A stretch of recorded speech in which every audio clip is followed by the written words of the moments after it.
Hello friends, welcome to our YouTube channel formation.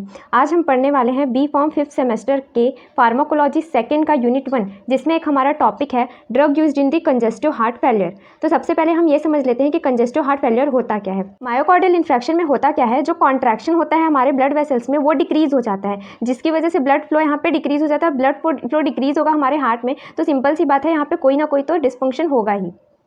दूसरा reason ये हो सकता है, अगर आपके यहाँ पे इसके वॉल पे जैसे कि एथोमा हो गया, इस केस में क्या होगा, यहाँ से ब्लड डायरेक्टली फ्लो नहीं कर पाएगा, इसको ब्लड को फ्लो करने में थोड़ा यहाँ पे से दिक्कत होगा। तो इस कंडीशन पे भी आपके कंजेस्टिव हार्ट फेलियर होने के चांसेस होते हैं। तो यहाँ पे आप देख सकते हैं प्रॉपर कॉन्ट्रैक्शन नहीं हो पाता, जिसकी वजह से ब्लड फ्लो यहाँ पे नहीं होगा।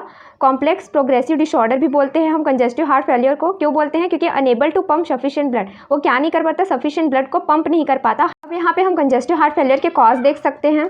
सबसे पहले है impaired ability to fill and eject the blood. क्या होता है, एक तो पहला रीज़न ये हो सकता है कि ठीक से यहाँ पे फिल नहीं हो पाएगा ब्लड, ठीक है, आपके हार्ट में। और दूसरा, अगर मान लो बाई चांस अगर वो फिल हो गया तो उस कंडीशन पे वो इजेक्ट नहीं कर पाएगा ब्लड को थ्रू आउट दी बॉडी। क्यों? क्योंकि यहाँ पे हमने अभी भी आपको कहा कि कॉन्ट्रैक्शन इस कंडीशन पर डिक्रीज हो जाता है। अब अगर कॉन्ट्रैक्शन ही नहीं होगा तो यहाँ पे कहाँ से वो ब्लड को इजेक्ट कर पाएगा। सेकेंड आपका कॉज है abnormal increase in blood volume. अगर यहाँ पे आपका फॉर एग्जांपल अगर एक आपके हार्ट के किसी भी चैम्बर में किसी भी पार्ट पे अगर क्या हो जाए, एक जगह पे बहुत सारा ब्लड आके यहाँ पे भर जाए, ठीक है, और भरने के बाद अब यहाँ पे कॉन्ट्रैक्शन की कमी की वजह से ये कुछ ही पार्ट में थोड़ा सा हल्का सा क्या हो जाएगा, यहाँ पे फ्लो करेगा, लेकिन आधे से ज़्यादा ब्लड तो यहीं पे फिल है ना। तो इस कंडीशन पे यहाँ पे आपके यहाँ से आपको कंजेस्टिव हार्ट फेलियर के होने के चांसेस होते हैं। यहाँ पे थर्ड कॉज है एथेरोस्क्लेरोटिक हार्ट डिसीज। इस कंडीशन पे क्या होता है, the buildup of the fats in the artery वाले, हमारा आर्टरी का वॉल है, यहाँ पे कोई फैट्स यहाँ पे एक्यूमुलेट हो जाते हैं, जिसकी वजह से ब्लड फ्लो डिक्रीज हो जाता है। ये भी एक कॉज होता है। पांचवा कॉज है यहाँ पे हाइपरटेंसिव हार्ट डिसीज। इसका मतलब अगर किसी को हाइपरटेंशन है उस कंडीशन पे भी हो सकता है। एंड हमारा लास्ट है वैल्वुलर हार्ट डिसीज, ठीक है। यहाँ पे दो और कॉज है सिस्टोलिक एंड डायस्टोलिक डिसफंक्शन। तो इसके बारे में हम देख लेते हैं। पहले हम देखते हैं सिस्टोलिक डिसफंक्शन। तो इसमें है deficient pumping action of ventricles. इसका मतलब ये है कि आपका जो लेफ्ट वेंट्रिकल है वो ब्लड को पंप आउट नहीं कर पाएगा, ठीक है। इसलिए यहाँ पे क्या बोला है कि लेफ्ट जो वेंट्रिकल है वो काम नहीं कर पाता। Ventricles are unable to develop sufficient wall tension. वो क्या करता है, वॉल पे ठीक से प्रेशर नहीं लगा पाता, जिसकी वजह से ब्लड फ्लो डिक्रीज हो जाता है।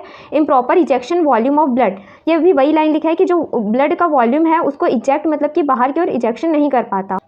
अब यहाँ पे अगर हम डायस्टोलिक डिसफंक्शन की बात करें तो जो वेंट्रिकल वॉल होते हैं वो थिक हो जाते हैं। Unable to relax normally during diastole के टाइम वो रिलैक्स नहीं हो पाता, ठीक है। Ventricular filling is impaired, ventricle में वही फीलिंग इम्पेयर्ड हो जाता है, जिसकी वजह से डिक्रीज हो जाता है स्ट्रोक वॉल्यूम। अब यहाँ पे स्ट्रोक वॉल्यूम क्या होता है, देखिए, इसका मतलब ये है कि जो आपका लेफ्ट वेंट्रिकल है वो क्या नहीं कर पाता, ठीक से यहाँ पे ब्लड को पंप नहीं कर पाता, इसलिए the volume of blood pump out the left ventricle of the heart during each systolic cardiac contraction. यहाँ पे नेक्स्ट पॉइंट है long standing hypertension cause left ventricle hypertrophy. देखिए, अगर किसी पर्सन को बहुत लंबे समय से क्या है, हाइपरटेंशन की प्रॉब्लम है, मतलब उनका बीपी हमेशा हाई रहता है, उस कंडीशन में जो आपका लेफ्ट वेंट्रिकल है, लेफ्ट वेंट्रिकल क्या हो जाएगा, उसके सेल का साइज यहाँ पे बड़े होने के चांसेस रहते हैं। ये जो लेफ्ट वेंट्रिकल है वहाँ पे यहाँ पे हम कंपेंसेटरी मैकेनिज्म देख सकते हैं, मतलब दो चीज़ एक साथ कैसे यहाँ पे हमारे कंजेस्टिव हार्ट फेलियर के लिए रीज़न हो सकते हैं। सबसे पहले chronic activation of sympathetic system. देखिए, अगर हमारा सिंपैथेटिक सिस्टम एक्टिवेट हो जाता है तो क्या करता है, यहाँ पे आप फ्लाइट एंड फ्लाइट वाला जो कंडीशन है वो आप तो पढ़े ही होंगे। तो उस कंडीशन में नॉरएपिनेफ्रिन एपिनेफ्रिन को रिलीज़ करता है, जिसकी वजह से ब्लड प्रेशर आपका हाई हो जाता है ना। सेकेंड यहाँ पे रीज़न है रेनिन एंजियोटेंसिन एल्डोस्टेरॉन सिस्टम। अब उसके बाद यहाँ पे इन दोनों की वजह से यहाँ पे क्या हो सकता है, लॉस ऑफ मायोसाइट, मतलब कि आपके जो कार्डियक मसल है वो ठीक से वर्क नहीं कर पाएंगे। दूसरा हाइपरट्रॉफी हो सकता है, यहाँ पे आपको मतलब कि सेल का साइज इंक्रीज हो सकता है हार्ट में। एंड ये क्या, इन दोनों की वजह से अल्टीमेटली क्या होता है, यहाँ पे डिक्रीज पंपिंग फंक्शन, मतलब कि जो पंपिंग फंक्शन है वो डिक्रीज हो जाता है।